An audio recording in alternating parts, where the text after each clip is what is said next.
Welcome to the Holy Way. Today, we're reflecting on the readings for the 32nd Sunday in Ordinary Time. First reading, a reading from the first book of Kings. Elijah the prophet went off to Sidon, and when he reached the city gate, there was a widow gathering sticks. Addressing her, he said, "Please bring me a little water in a vessel for me to drink." She was setting off to bring it when he called after her. "Please," he said, "bring me a scrap of bread in your hand." "As the Lord your God lives," she replied, "I have no baked bread, but only a handful of meal in a jar and a little oil in a jug. I'm just gathering a stick or two to go and prepare this for myself and my son to eat, and then we shall die." But Elijah said to her, "Do not be afraid. Go and do as you have said. But first, make a little scone of it for me and bring it to me, and then make some for yourself and for your son. For thus the Lord speaks, the God of Israel. Jar of meal shall not be spent, jug of oil shall not be emptied, before the day when the Lord sends rain on the face of the earth." The woman went and did as Elijah told her, and they ate the food, she, himself, and her son. The jar of meal was not spent, nor the jug of oil emptied, just as the Lord had foretold through Elijah.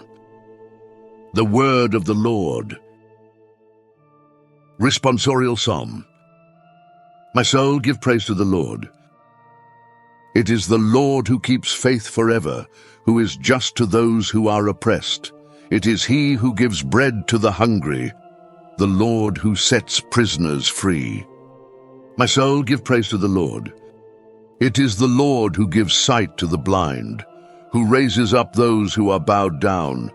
It is the Lord who loves the just, the Lord who protects the stranger. My soul, give praise to the Lord. The Lord upholds the widow and orphan, but thwarts the path of the wicked. The Lord will reign forever, Zion's God, from age to age.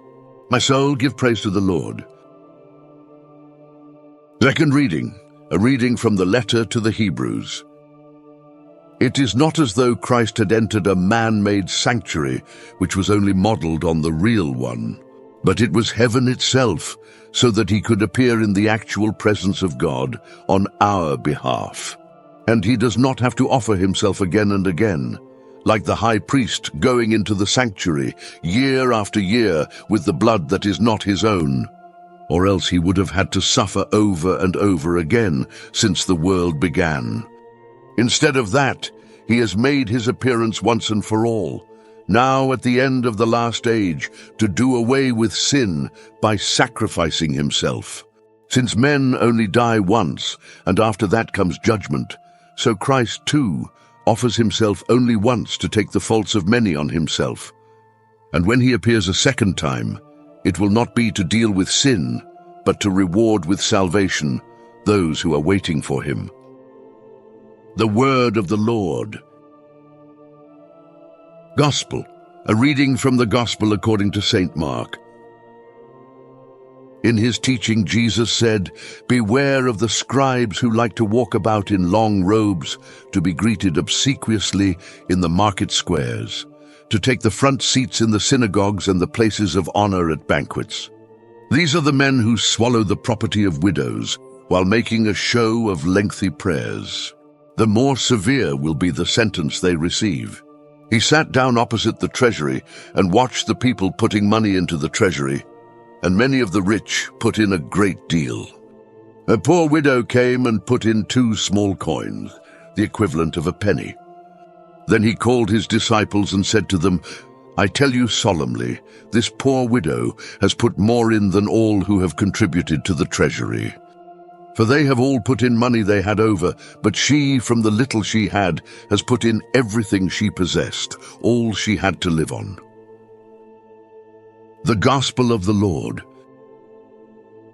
Today's readings call us to reflect on what it means to give with faith and generosity.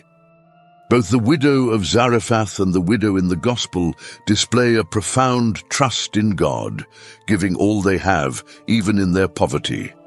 Their examples reveal the heart of true generosity. To give freely regardless of one's own need and with trust that God will provide. This is a powerful reminder that God measures the value of our offerings not by their size, but by the love and faith behind them. Christ's once-for-all sacrifice, as explained in Hebrews, demonstrates the ultimate act of self-giving. By offering his very life, Jesus opened the way to salvation, exemplifying the selflessness he invites us to imitate.